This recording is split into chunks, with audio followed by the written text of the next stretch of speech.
A gente debatia aqui no último bloco essa questão que envolve o todo, né, da questão Bolsonaro preso em domicílio, né, em prisão domiciliar e tal. Mas eu falava que tem uma espécie de tentativa de acordão na mesa. Acho que eu posso resumir dessa forma. O que estão chamando, Pedro Nascimento, de pacote da paz, é isso? Boa tarde para você. Exatamente, pacote da paz, Júnior. Esse é o pacote que a gente vai tentar selar aí as diferenças entre a Silvana Lobo e o Gabriel Azevedo e também entre a oposição e as lideranças da Câmara dos Deputados e também do Senado. Bom, brincadeiras à parte, esse pacote pela paz foi apresentado hoje durante uma coletiva de imprensa feita por deputados e senadores da oposição, bem em frente ali à entrada principal do Congresso Nacional. Segundo os deputados e senadores que estiveram presentes, esse pacote pela paz inclui 3 propostas. A primeira delas é aquela proposta que tramita na Câmara dos Deputados que trata sobre a anistia aos presos do dia 8 de janeiro de 2023. Segundo os deputados, esse projeto é urgente, precisa ser votado e também, segundo eles, essas prisões que foram feitas a mando do ministro Alexandre de Moraes, elas seriam ilegais. E aí, portanto, essa votação do pacote de anistia. E tem mais um detalhe a respeito desse pacote de anistia, mas eu falo daqui a pouquinho, porque o segundo projeto seria o impeachment do ministro Alexandre de Moraes. Os senadores têm pressionado por isso. Essa é uma prerrogativa que cabe exclusivamente ao Senado Federal e os senadores já têm se movimentado nesse sentido. E o terceiro pacote, e a terceira medida, né, desse pacote pela paz seria a PEC do fim do foro privilegiado, porque os deputados e senadores têm reclamado que muitos dos processos contra políticos têm ido direto para as mãos do STF, né? São políticos que têm foro privilegiado e no STF muitas vezes esses processos têm intimidado a atuação desses parlamentares e por isso eles pedem que os parlamentares sejam julgados aí na primeira instância.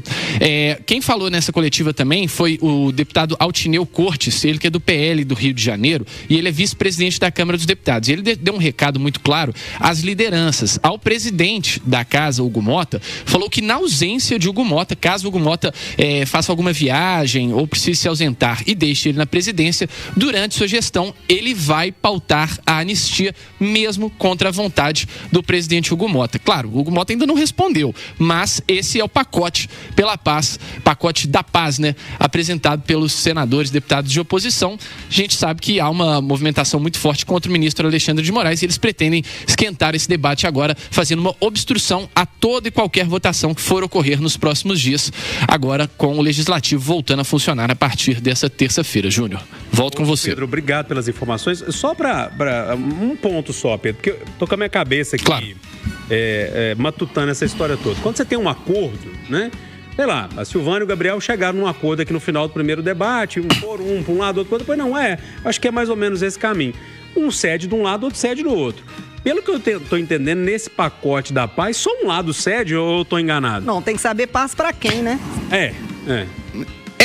A realidade é que durante essa coletiva de imprensa ficou bem claro que eles não estão tendo, os deputados de oposição, senadores, não estão tendo nenhum contato com as presidências. Tá. Houve essa insurreição aí contra o Hugo Mota, né, o vice-presidente da casa, dizendo que vai pautar contra a vontade dele. Imagina, se na sua ausência o apresentador que vai apresentar a chamada geral fazendo um programa totalmente diferente do habitual, nada do que foi combinado, né? Então é isso que ele propôs. Então não tem nenhum tipo de acordo. E com o senador, no Senado, o cenário é ainda pior, viu? Porque o Rogério Marinho, ele que é do PL do Rio Grande do Norte, líder da oposição, diz que está há muito tempo tentando falar com o Davi Alcolumbre, que é o presidente do Congresso, presidente do Senado, e não consegue. Ou seja, eles não estão tendo nenhum tipo de contato com as lideranças e, portanto, estão propondo esse pacote da paz e fazendo essa obstrução como uma forma de pressionar, né? O que vai sair daí a gente não sabe, mas não tem acordo não, viu, Júnior? Obrigado, viu, Pedro? Bom trabalho para vocês aí. Eu tô com dó de quem trabalha em Brasília, porque essa turma tá trabalhando demais.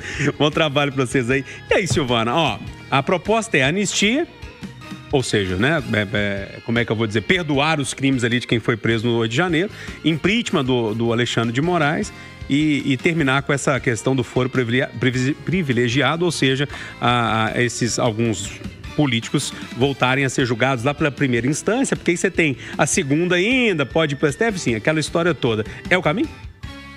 Ô, Júnior, aí tá um negócio. Eu não sei de onde que eles tiraram que isso é paz. Que paz que vai ter se a gente tiver qualquer proposta dessa aqui? Nós vamos ter mais guerra ainda. Isso aqui causa uma revolta. pessoal, né? Eu já falei isso, que muito me assusta o silêncio da magistratura, do Ministério Público, o silêncio da OAB e o silêncio dos professores de direito. Todo mundo em silêncio, pau cantando, todo mundo em silêncio. Tá? Parece que nós estamos assim, tendo carnabelô. E tá todo mundo no carnabelô desfilando. Mas tá certo, vamos ver onde que isso vai chegar. Agora, anistia, gente, anistia é uma forma de perdão legislativo, é dado pelos legisladores para fatos que foram cometidos. Vamos ser muito sinceros, não tem condições da gente anistiar fatos acontecidos naquele dia 8 de janeiro. Né? São fatos graves, atentatórios. Eu já cansei de falar isso também. Não entendo que teve golpe. Não acho que houve início de execução. Houve um plano infalível do Cebolinha e não deu certo. Como a SAS, não precisou nem da Mônica, né? Eles mesmos se enrolaram pra lá e não deram certo. Então, anistia eu não vejo a menor chance de ser aprovada. E se for, não tenho dúvida de que o Supremo cassará essa lei de anistia, porque ela é inconstitucional e ilegal. Ela fere todos os princípios da moralidade, dos atos públicos. Impeachment, esse aí é a possibilidade de ser aceito, mas a gente há de convir que se houvesse aí o quórum necessário previsto no Senado, os senadores já teriam pressionado para isso.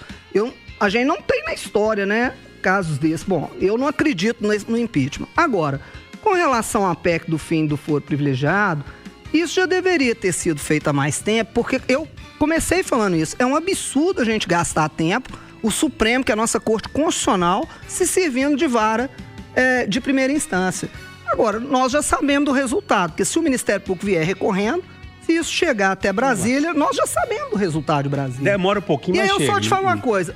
Depois da manifestação dos 11 ministros, na abertura do ano, do semestre, né, que foi dia 1º, todos eles se manifestaram. Depois da fala deles, o Alexandre pode sair. Qual é a chance da gente ter uma diferença no resultado do julgamento?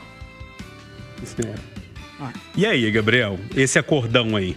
Olha, aproveitando a chegada do nosso querido João Vitor Xavier aqui nos estúdios para presenciar a nossa participação nessa sorriso, tarde. Ela falou, não, ele tá sorrindo. Eu nem vi, eu tava virado pra cá. Falaram que eu tava aqui com a Silvana Lobo, ele falou, deixa eu ir ver isso acontecendo. Senta aqui, João, Senta aqui, João, vem cá. Vem Você pra tá cá. Gostando do debate, né? Ô, patrão, vamos chegando.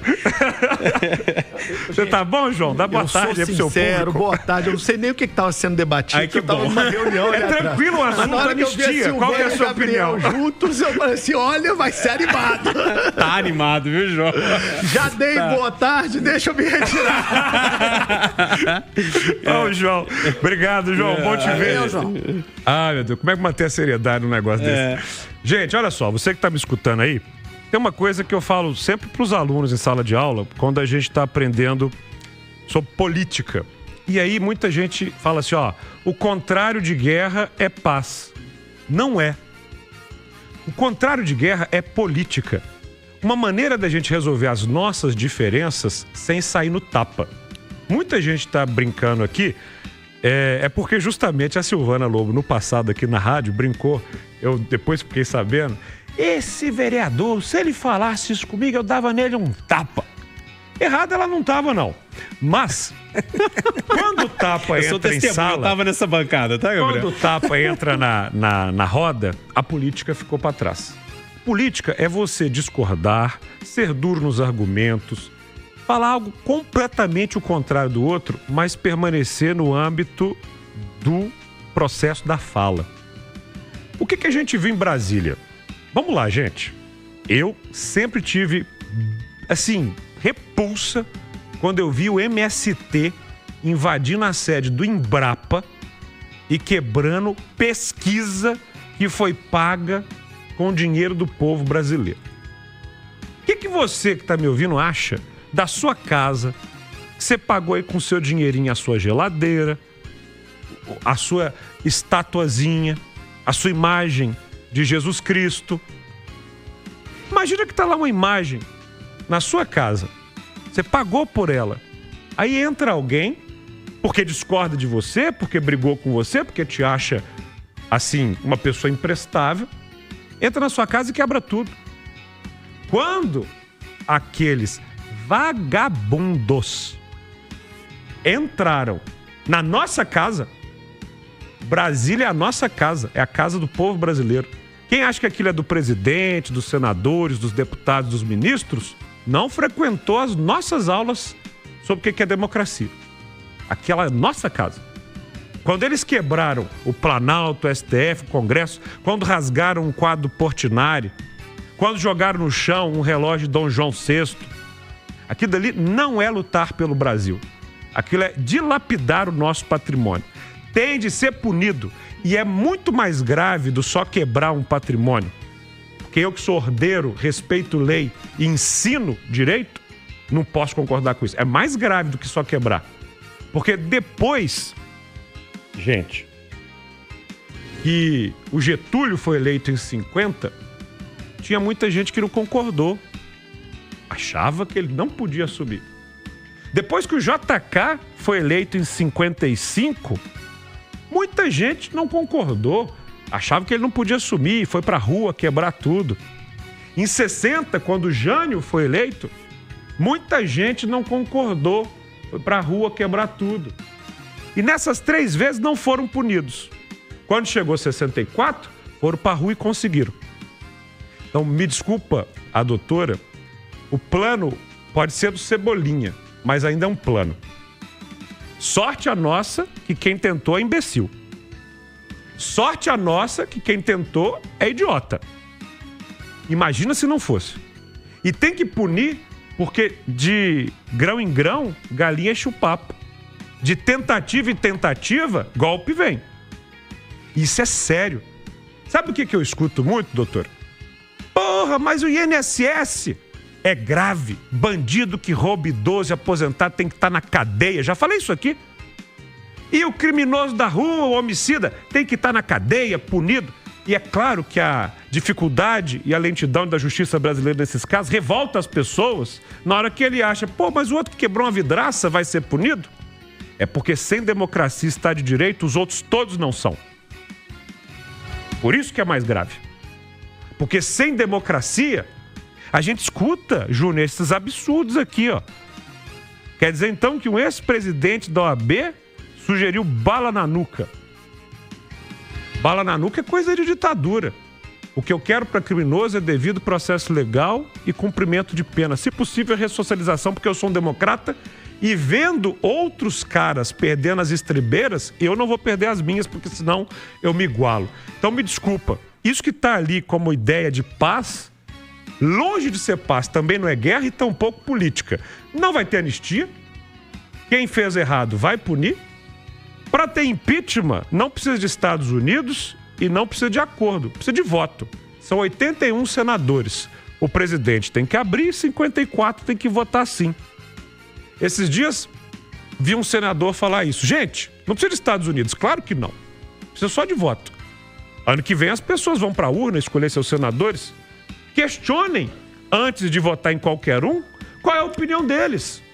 Isso é que é democracia, assim que se resolve. E por fim, nessa suposta ideia de acordo aqui, ainda há a questão de final de foro privilegiado.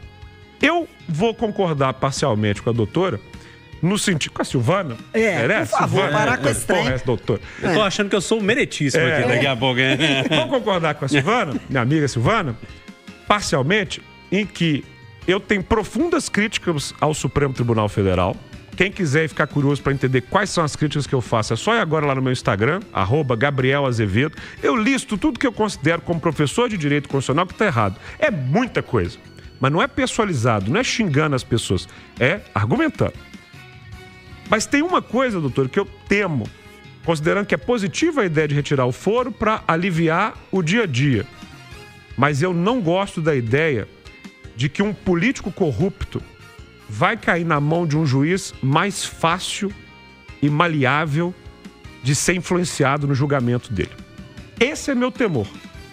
Porque hoje o STF, infelizmente, está sendo o epicentro desse caldeirão político no Brasil, mas como eu tenho 39 anos, eu estava lá em 2005, quando vi Celso de Mello colocando na cadeia um bocado de bandido do PT responsável pelo mensalão. E o povo vibrou.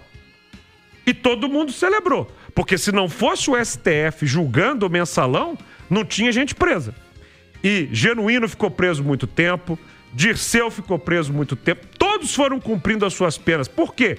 porque foram punidos, ok? Então, meu receio é, tudo que for beneficiar bandido, não me desce bem.